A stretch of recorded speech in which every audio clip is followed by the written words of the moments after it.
Welcome to the teaching classes में आप लोग का स्वागत है। मैं MD Abu Sufiyan. Mission CTET 2021 target batch gender prospective by MD Abu Sufiyan. Preparing for all teaching exams, subscribe the teaching classes YouTube channel. अब समझेंगे जेंडर क्या होता है और सेक्स क्या होता है। दोनों का मतलब, जेंडर का मतलब भी लिंग, सेक्स का मतलब भी लिंग।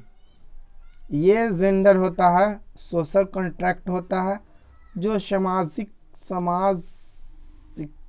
यानी कि समाज के द्वारा निर्मित हो, उसे हम सोशल कॉन्ट्रैक्ट कहते हैं। जो जो नेचर के द्वारा निर्मित हो उसे हम प्राकृतिक कॉन्ट्रैक्ट कहते हैं। जैसे सेक्स जो होता है ना, सेक्स का मतलब भी हिंदी में लिंग होता है। ये नेचर कॉन्ट्रैक्ट होता है, यानी कि प्राकृतिक के द्वारा निर्मित होता है, जो बाय गॉड के द्वारा निर्मित होता है। ये इसे क्या बोलते हैं? नेचर कॉन्ट्रैक्ट बोलते हैं। यहाँ से सीटेट में टू मार्क्स का क्वेश्चन आता है।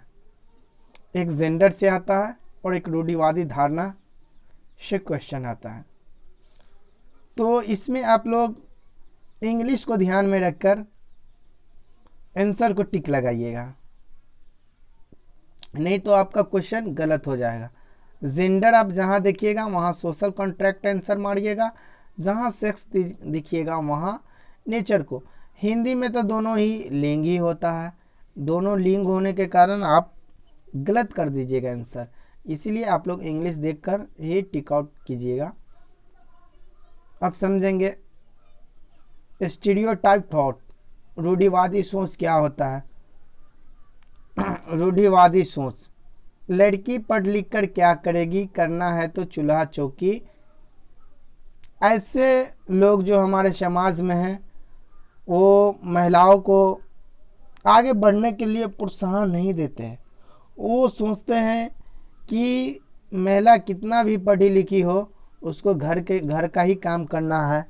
इसलिए ऐसे विचारक के लोग अपने बच्चे या परिवार में किसी भी महिला को आगे बढ़ने नहीं देते हैं। इस तरह के सोच के लोग रूढ़िवादी सोच के विचार के लोग माने जाते हैं। ऐसे में ही एक विचारक थे रूसो, जो फ्रांस के रहने वाले हैं। ये भी रूढ़िवादी सोच को मानने वाले हैं।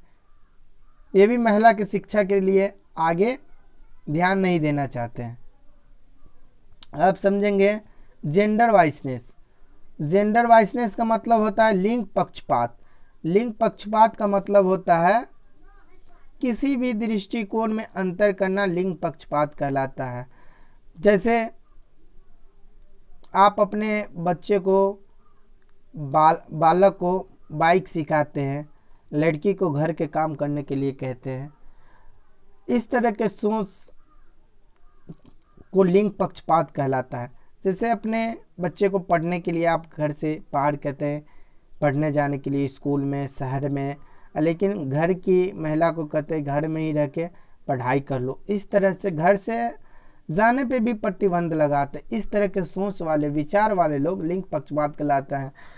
जहाँ क्वेश्चन में रूढ़िवादी सोच के बारे में पूछेंगे और लिंग पक्षपात के, वहाँ ऑप्शन में कोई एक ही दिया रहेगा, या तो लिंग पक्षपात दिया रहेगा या तो रूढ़िवादी सोच दिया होगा। अब समझेंगे मिथ्या। मिथ्या क्या कहलाता है, मिथ्या को समझ लेते हैं। मिथ्या का मतलब होता है लड़का लड़की से मजबूत होता है, लड़के के आईक्यू लड़की के आईक्यू से ज़्यादा होता है। इस तरह के विचार वाले लोग मिथ्या कहलाता है। जैसे मिथ्या का मतलब होता है तुलना या कल्पना करना। तुलना या कल्पना करना मिथ्या कहलाता है। जैसे पर्सनल आदमी के सोच को मिथ्या कहलाता है, जो आपका व्यक्तिगत सोच है उसको मिथ्या कहते हैं। अब समझेंगे कल्चरल है, सामाजिक जड़ता या पिछड़ा। समय के साथ जिस व्यक्ति में बदलाव नहीं होता है वो सामाजिक पिछड़ा ही कहलाता है। अब समझेंगे सामाजिक पिछड़ा क्या होता है।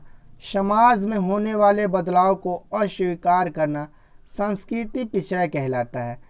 जैसे नए बदलाव को स्वीकार नहीं करना, मोबाइल, प्लेन, दोपहिया साइकिल, पैदल चलाना, ये सांस्कृतिक पिछड़ा कहलाता है। और समय के साथ व्यक्ति में परिवर्तन होना भी जरूरी है। जैसे आप कार से चलना पसंद नहीं करते हैं, प्लेन से जाना पसंद नहीं करते हैं और साइकिल से सोचते हैं कि इतना चल दूरी को तय कर लेंगे, तो इस तरह के सोच विचार वाले सांस्कृतिक पिछड़ा कहलाता है। अब समझेंगे। Thank you for watching the teaching classes.